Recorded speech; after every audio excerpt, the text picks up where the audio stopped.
네, 안진걸 소장님 들리십니까? 예, 잘 들립니다. 네, 저희 오마이 TV에서 이 현장 생중계를 하고 있는데요. 예, 자, 소장님 맞습니다. 고맙습니다. 네. 예. 자, 시청자분들 계속 이제 지켜보고 계신데 오늘 이렇게 기자회견을 통해서 예. 시민들에게 시청자들에게 호소하신 이유 다시 한번 좀 강조해 주신다면요. 네. 예, 제가 지금 피켓을 하나 두 개를 들고 왔는데요. 혼자서 네, 김건희 구속 처벌이 하나 있고요. 그다음에 경찰은 정치검찰들이 했던 10분의 1이라도 한동훈, 정호영, 윤석열 일가 김건희에 대해 수사해라고 써져 있습니다. 지금 우리 국민들은 너무나 애통하고 황당한 상황에 시달리고 있습니다. 예, 죄송합니다. 우리 서울의 소리하고 안진걸 TV에서도 우리 오마이 TV가 생중계하니까 옆에서 같이 취재해주고 계십니다. 예, 바로 말씀드리겠습니다.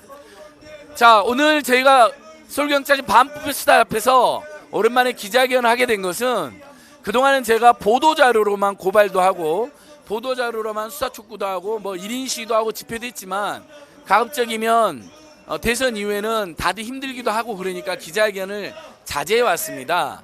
근데 오늘 제가 기자회견을 할 수밖에 없었던 이유는 먼저 경찰이 김건희를 소환도 안 하고 서면 조사한다는 겁니다. 여러분, 서면 조사는요 일반인은 상상도 할 수 없는 특혜일 뿐만 아니라 변호사들이 그냥 거짓말을 다 써줍니다. 잘못하면 면죄부를 주는 과정일 수가 있습니다. 그래서 저희는 서면 조사가 아니라 반드시 소환해야 되고 구속 엄벌해야 될 정도로 심각한 사안이다. 이렇게 해서 피켓을 제가 만들어 갖고 경찰을 규탄하고 성토를 했고요. 동시에 정치검찰은 윤석열, 한동훈이 완전히 장악을 했는데요. 검찰에 있을 때부터 지금까지 이 자들이 그동안 조국 교수나 청와대 의원에 대해서 얼마나 직권남용하고 정치공작을 일삼았습니까? 득달같이 달려들어서 없는 제도 만들고 티끌도 태산으로 만들지 않았습니까? 그런데 조국 교수나 최강 의원보다 더하면 되겠지.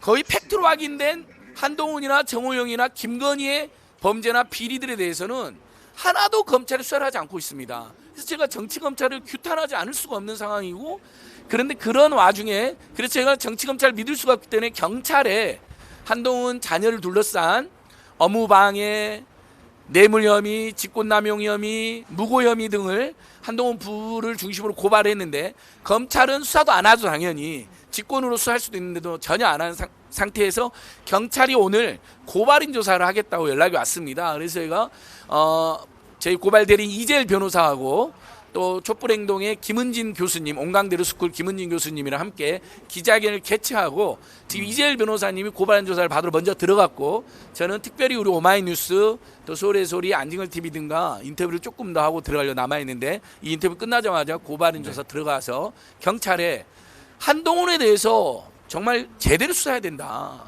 온 국민이 지금 경찰에게 수사권 독립을 지지해줬는데 이거 하나 제대로 못하면 경찰마저도 정치검찰 못지않은 엄청난 불신과 성토의 대상이 될 거다. 두 번째, 그 다음에 김건희를 서면 조사한 이유가 뭐냐고 강력히 따질 예정입니다. 그 교육 사기 사건, 상습 사기 사건이 모두 사실로 확인되고 심지어 교육부에서 이례적으로 고발까지 한 사건입니다. 그런데 그런 범법자를 대통령 부인한 유만으로 소환조차 안 한다는 게 말이 됩니까?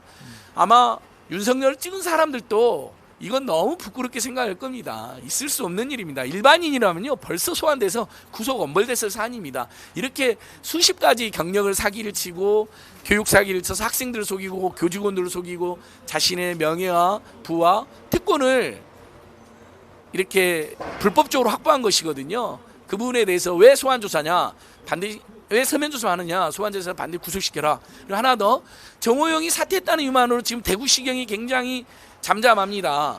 정호영 이슈라면 옛날에 한동훈, 윤석열이라면 어떻게 했겠습니까, 여러분? 벌써 한 100군데 압수수색했겠죠? 정호영에 대해서, 한동훈에 대해서, 김건희에 대해서 검찰이 안 한다면 경찰이라도 그렇게 강제 수사에 나서라. 이걸 촉구하기 위해서 왔습니다. 네, 알겠습니다. 지금 뭐 조사 받으셔야 되니까 바쁘신데요. 하나만 여쭤보면 예. 이번에 예. 추경이 통과가 됐습니다. 어떻게 좀 예. 평가하십니까? 예, 그래서 저희가 사실은 이제 이런 윤석열, 한동훈, 김건희 정치검찰 무속 비선 세력에 대한 대응도 해야 되지만 범진보 개혁 세력들이 국민들로부터 신뢰를 더 받고 더 사랑을 받으려면 민생 문제, 경제 이슈에 대해서 끊임없이 공부하고 이슈 파이팅을 해야 됩니다.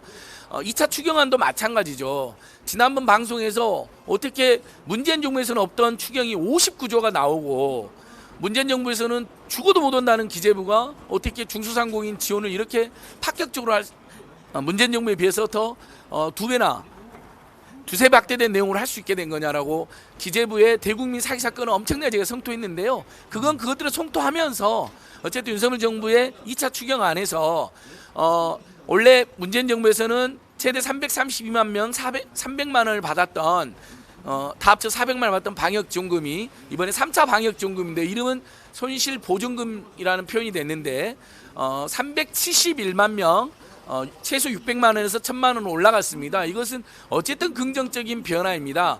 공약 파기 논란으로 엄청난 비판을 받았던 윤석열 정부와 여당이 소상공인과 우리 국민들 민생시민단체들의 분노에 깜짝 놀라서 인원도 371만 명으로 늘리고 금액도 원래 소고기 사주니까 못 주겠다는 황당한 안철수와 네. 윤석열 정부의 반응이 있었는데 금액도 이제 600만 원에서 1000만 원 올린 그런 성과가 있습니다. 근데 그 과정에서 민주당이 공약대로 소급 적용을 해야 된다고 촉구했는데 윤석열 정부가 그리고 국민의당이 거부했습니다. 이건 두고두고 문제가 될 것이고요. 또 공약에서는 분명히 550만 명한테 1000만 원씩 줘서 그래서 50조가 들어간다고 했는데 수십 번 그걸로 강조하고 울고 먹었죠, 윤석열이. 근데 실제로는 지금 371만 명한테 600만 원에서 1000만 원만 주는 것 때문에 두 가지 의미에서 중대한 공약 후퇴가 있는 겁니다. 하나는 모두에게 주겠다 하겠는데 371만 명으로 줄어든 것이고요. 그러다 보면 분명히 사각지대, 억울한 탈락자들이 발생할 수밖에 없고요. 그 다음에 소급해서 주겠다. 방역 조치가 발동된 그때부터 손실을 다 보상했다고 약속했는데 이제 와서는 그게 어렵다. 돈이 너무 많아서 안 된다라고 윤석열 정부와 국민의당이 말을 바꿨습니다. 이 부분은 당연히 소상공인들과 민생시민단체들이 강력하게 성토해 나갈 것입니다. 다만 그럼에도 불구하고 기재부의 농간으로 이재명 후보와 송영길 대표 등이 그렇게 더 많은 인원이 더 많은 금액을 지원해야 된다고 했는데 그것이 좌절됐었는데 당시에 대선 전에는 대선 후에 371만 명으로 늘어나서 금액이 600만 원, 1000만 원 늘어난 것은 의미가 있다. 이 부분은 당연히 송영길 대표나 이재명 후보도 노력을 했고 민주당도 노력하고 특히 소상공인 단체들, 소상공인들이 집단적으로 반발한 성과라고 볼 수 있겠습니다. 그리고 이제 그 외에도 사실은 사각지대가 많이 발생하는데 예를 들면 매출이 10억 이상이면 손실보상금을 하나도 못 받았습니다. 근데 윤석열 정부는 그것을 거의 그대로 고수하고 있었는데 민주당에서 그나마 나서서 소급 적용을 관철을 못 시켰지만 손실보전금 그러니까 제3차 방역지원금은 매출 기준이 30억에서 50억으로 올라갔습니다. 그러면 당연히 중소기업이 몇천 개라도 포함이 되겠죠. 그것도 성과이고 그다음에 법에서 주게 되는 손실보상금도 매출 기준이 10억에 윤석열 정부는 10억으로 제시를 했는데 민주당이 나서서 30억으로 삼양이 되었습니다. 당연히 그러면 또 매출 규모가 30억, 10억에서 30억 사이인 많은 소상공인 중소기업들이 손실보상금을 받게 되니까 굉장히 중요한 의미가 있다. 이런 부분은 민주당이 잘했다고 생각하는데요. 다만 민주당이 왜 문재인 정부에서는 이렇게 제대로 못했느냐라는 비판은 피하기 어려울 것입니다. 바로 그런 점들 때문에 대선에서도 패배했다고 볼 수 있습니다. 정말 정신 바짝 차리고 당도 혁신하되 오로지 민생 속으로 서민 속으로 국민경제 속으로 들어가야 됩니다. 아주 낮은 자세로 서민들과 중산층과 노동자와 중소상공인들의 생존을 더욱 보장하고 그들이 더 많은 소득을 행복을 누릴 수 있도록 더 발로 뛰어야 됩니다. 네, 알겠습니다. 소장님 말씀 잘 들었습니다. 예, 지방선거 다들 투표하셔서 윤석열 정부 이 불통, 민폐, 폭주, 정치 검찰 독재 체제, 검찰 안기부 체제를 깨뜨리고 견제할 수 있도록 우리 모두 6월 1일 지방선거에 다 같이 투표로 나가야 됩니다. 많은 분들이 심란해서 짜증나서 실망해서 투표 안 한다는 분도 있는데 그러면 윤석열과 한동훈과 김건희가 더 난리를 피우는 꼴만 됩니다.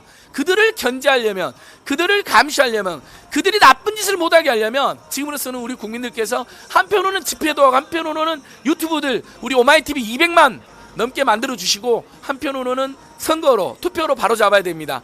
서울의 소리와 안진걸 TV 애청자 여러분들 고맙습니다. 많이 구독하기 좋아요 부탁드립니다.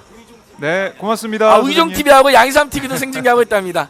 예, 오마이 TV 여러분 감사합니다. 네.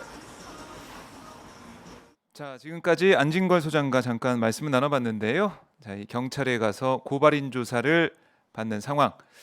그리고 이번에 이 2차 추경을 통해서 소상공인 자영업자 또 이 중소기업의 보상이 나가게 됐는데 손실보전금과 손실보상 나가게 됐는데 거기에 대해서 뭐 여야가 논의하고 특히 이제 민주당에서 강하게 소급 적용까지 요구를 했지만은 그게 관찰되지 않았죠. 하지만 이 대상자가 늘어나고 금액이 늘어난 부분은 성과가 있다 이런 평가도 들어봤고 그 문재인 정부에서 이게 제대로 되지 않은 부분들은 아쉽다 이런 얘기 들어봤습니다. 또 하나 6월 1일 지방선거 투표 꼭 해야 된다. 투표 동료 말씀까지 들어봤는데요.